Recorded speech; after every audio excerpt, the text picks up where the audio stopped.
Never reveal your spirit, because presumably they will break. Okay. Triangles. Let's see. Let me get somebody. Jason, you can borrow you since you're on the white beam. Basic triangle. Okay.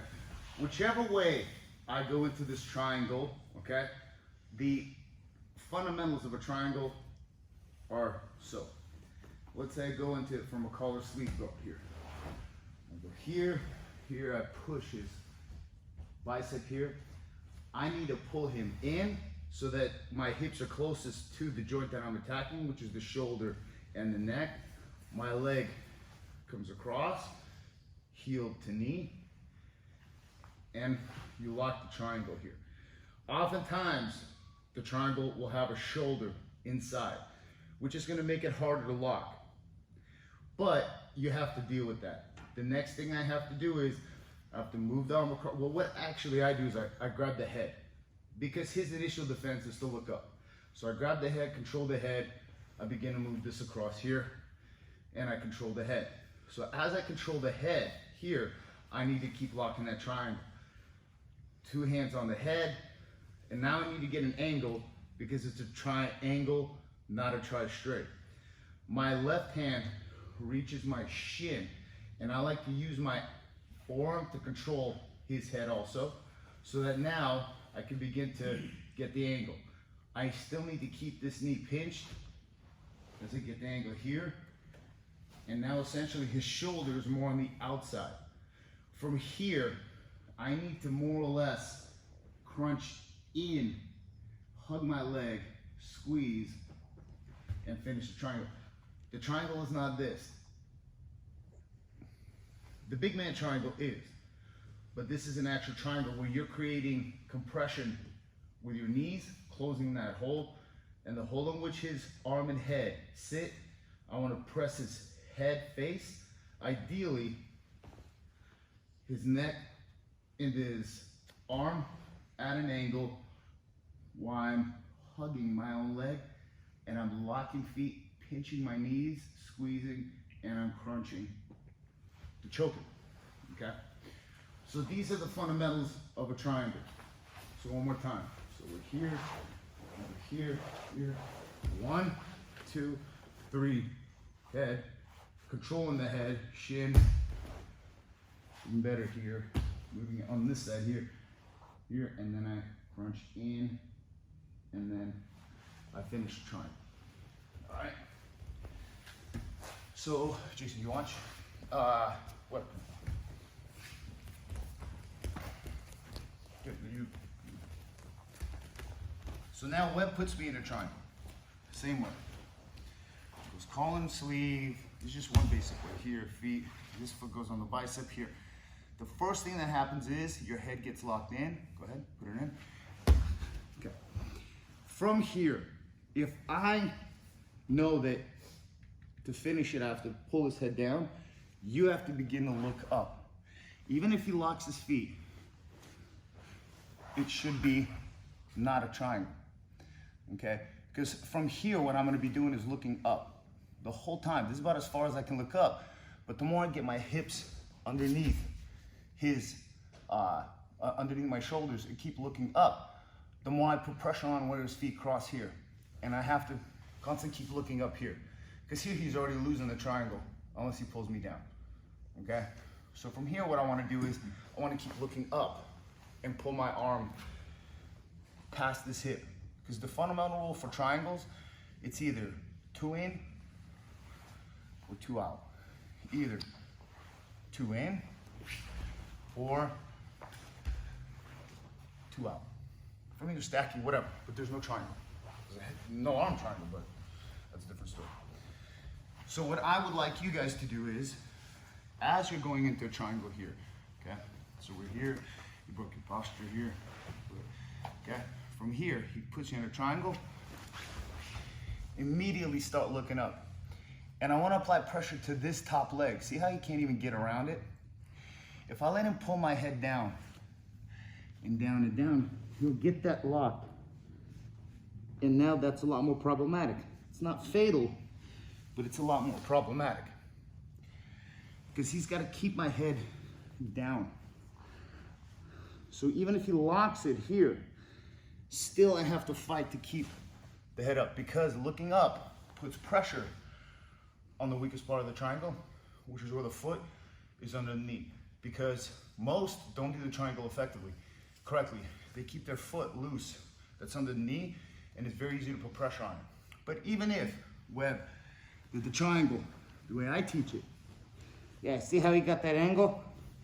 Yeah, right here, okay? Now this arm can't go back.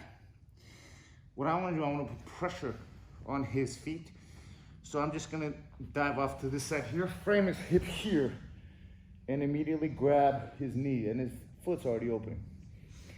Okay, from here, I'm probably gonna pull this arm out because I'm able to pass. But I'll show you the details of that after you guys understand that whenever your arm is being pulled in and this arm is on the outside, you should assume it's going to be a triangle, okay? Oftentimes it happens like this. He throws that triangle up, you should assume triangle right here and immediately look up. Just so that there's less of a chance you're going to get pulled back into a triangle. Now he can hook that leg. This is why I say pull the head. Watch what happens when he pulls the head. Pulls the head, but I still keep fighting to look up, and to look up before he can lock it. The reason is, every position, every progression, guard pass has a beginning, middle, end. A submission has a beginning, middle, end. You have to understand, when are you going to begin to disrupt them getting to the end, whether it be the position or the actual submission. If I just sit here, and if I'm all here, and then I'm here, and then he just throws this over the head here, and she shoots a triangle, I'm like, whoa, triangle, yep, go ahead. Yep, yeah, it's a triangle here, and I'm like, oh, and then like here, okay? And he starts finishing it here. You're not dead, go ahead.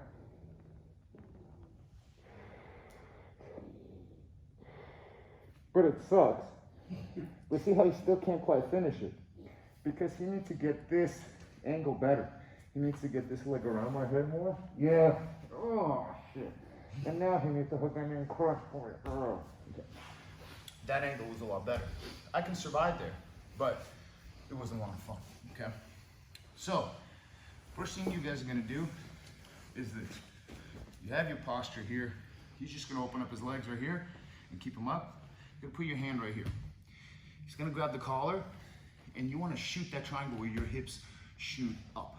So shoot the triangle, and you immediately have to look up. You immediately have to look up and keep looking up, up, okay? Because if I can, I'll sit here and prevent him from pulling my head down. If anything, I'm looking up, putting pressure on him so that I can prevent him from locking. We'll talk about what happens when we lock it. You have to anchor your hands too, so that your hand preferably doesn't get pulled across. So one more time here. Yeah, let's see.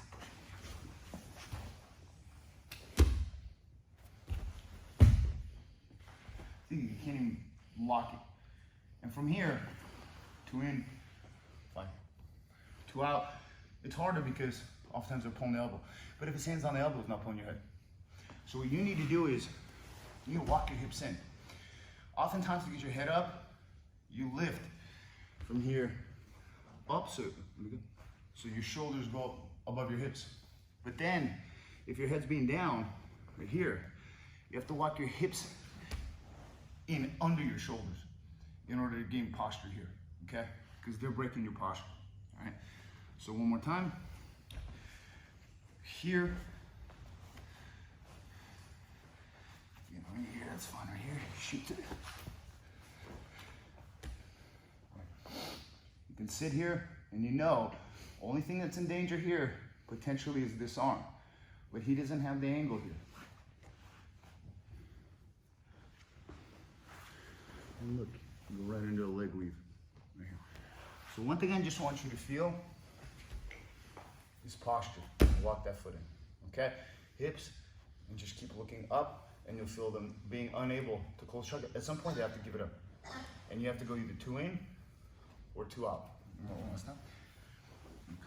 Here, he shoots that triangle. 2 in or 2 out. I can't pull this one out, but I can make it very uncomfortable for him. All right, let's try it. 1, 2, 3.